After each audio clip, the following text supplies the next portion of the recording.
अस्सलाम वालेकुम। आप देख रहे हैं के न्यूज चैनल। खबर शामिल करते हैं साहिवाल से। हमारे deputy bureau chief Rauf Shahzad की रिपोर्ट के मुताबिक साहिवाल थाना गल्ला मंडी की भरपूर कार्रवाई।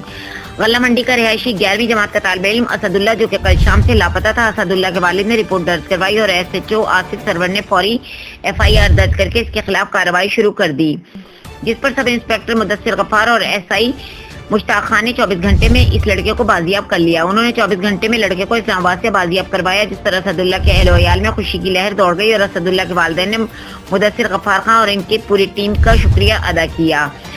शुक्रिया अदा करते हुए मीडिया नुमाइंदगान को बताया कि पंजाब पुलिस में बहुत से जवान अभी भी अपनी मेहनत और लगन से काम करते हैं और हमें और हमारे मुल्क को इन जैसी ही पुलिस फोर्स की जरूरत है।